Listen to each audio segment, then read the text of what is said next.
Buenas noches.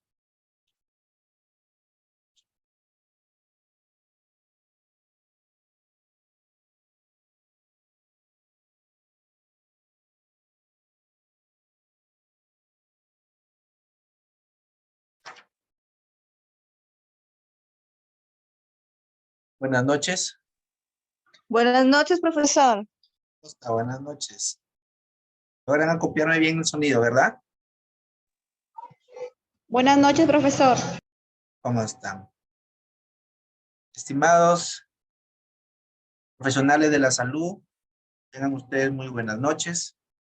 Hoy vamos a retomar o seguir con este diplomado en Administración de Servicios de la Salud. ¿Ya? Esta sesión quinta, tiene por finalidad tratar los siguientes temas, que es la administración presupuestal y financiera, así como la implementación del sistema de control financiero. Y también tenemos una ronda de preguntas, el cual pues espero que esta vez podamos conversar, porque ya estamos casi pasando la mitad de estas sesiones y es necesario de que nosotros podamos intercambiar algunos conocimientos en busca de que ustedes puedan tener los mejores conocimientos necesarios y básicos para un desempeño como funcionarios, como directores o como administradores de alguna entidad de salud. ¿No? Miren, lo que vamos a ver el tema de la administración presupuestaria. Nosotros hemos hablado ya en sesiones anteriores sobre el presupuesto público y hemos hablado también, hemos dicho de que el presupuesto público se elabora un año antes respecto a su ejecución. Es decir, si yo le dijera, en toda entidad pública, sea esta una entidad de salud, o sea esta una entidad de vivienda, o una entidad de educación, o un gobierno local, o un gobierno regional, o sea el gobierno nacional también, yo les digo cuándo elaboran o cuándo elaboraron el presupuesto que se denomina Presupuesto Institucional de Apertura, PIA 2023. ¿Cuándo? En una sesión que hemos tratado el tema del presupuesto, lo he explicado. Entonces, ¿cuándo? Nosotros tenemos que tener clarísimo, señores profesionales de la salud, que los presupuestos se elaboran un año antes. Es decir, el presupuesto institucional de apertura 2023 ha sido elaborado, ¿desde cuándo? Se elabora aproximadamente desde abril del año 2022. Es decir, los gobiernos locales se realiza lo que se llama el presupuesto participativo. Es decir, es un llamado, es una convocatoria que realizan las entidades de gobierno local, gobierno regional, gobierno provincial. ¿Hacia quién? Hacia las instituciones, organizaciones debidamente formalizadas. ¿Para qué? Para que participen en los presupuestos de la elaboración para su siguiente año.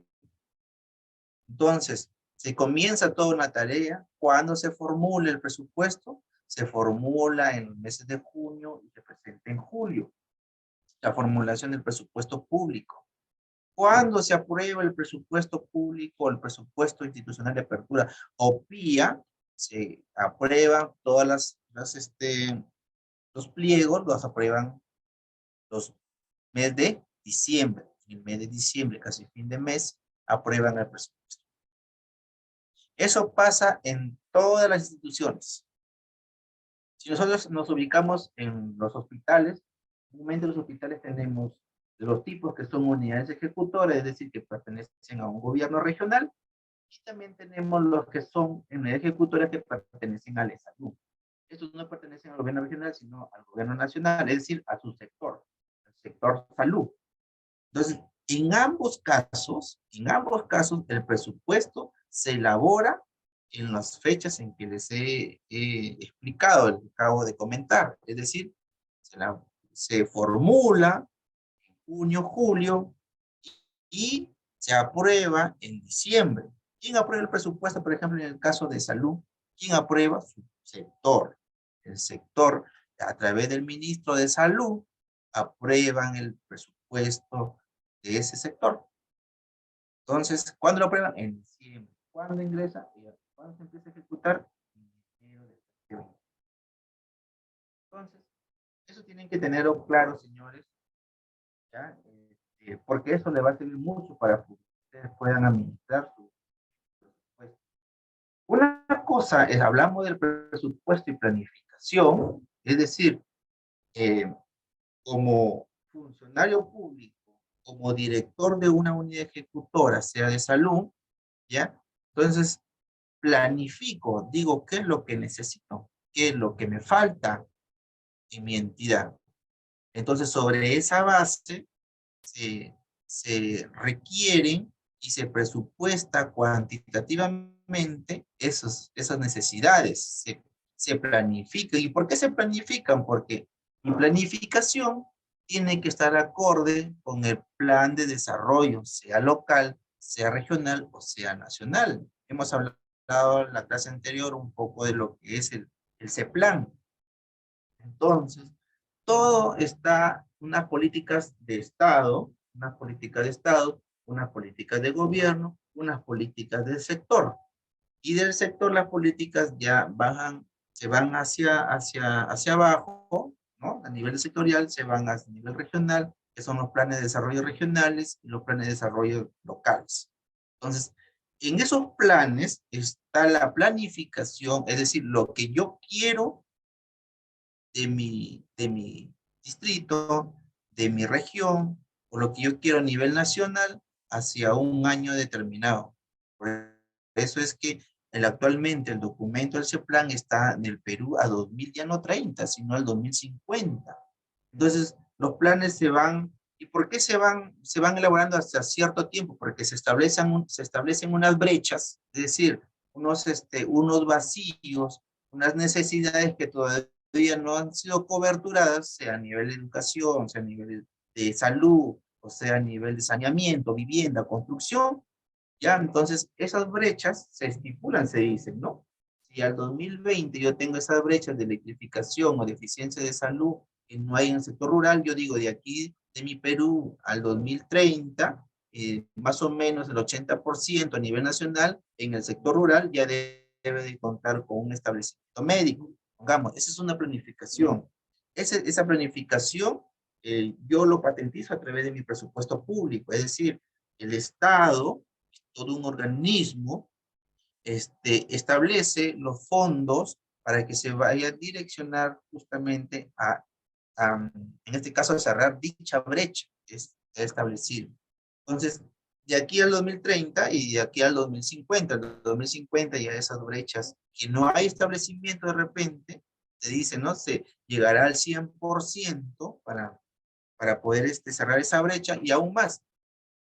Lo que se ha tenido ese 80%, de repente ya van a pasar de nivel 1 a de repente nivel 2, atención 2, ¿no? Entonces, esa planificación que se establece en esos documentos, herramientas de gestión, como es en el CEPLAN, y que ya lo hemos llevado, entonces es lo que se patentiza a través del presupuesto público, ya sea a nivel de sector, sea a nivel regional, o sea a nivel. Entonces, las unidades ejecutoras, en este caso las instalaciones o edificios donde funcionan un hospital en el sector gubernamental, ellos también tienen su propio presupuesto.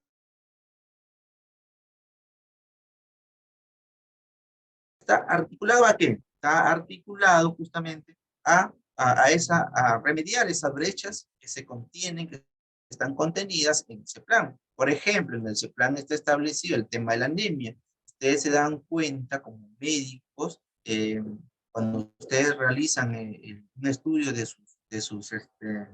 sus planes, de sus metas que tienen ustedes, van a encontrar que tienen ahí, por ejemplo, el tema de la anemia, la disminución de la anemia.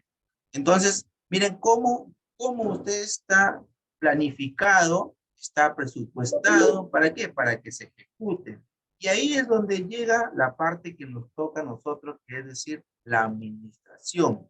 O sea, cómo yo ese recurso está debidamente planificado, está presupuestado, cómo yo ese recurso lo utilizo o lo ejecuto en el proceso de mi entidad hospitalaria. O sea, cómo yo establezco esos requerimientos, esas necesidades, cómo lo ejecuto, qué acciones o actividades voy a realizar como director, como gestor, como funcionario para paliar esas deficiencias.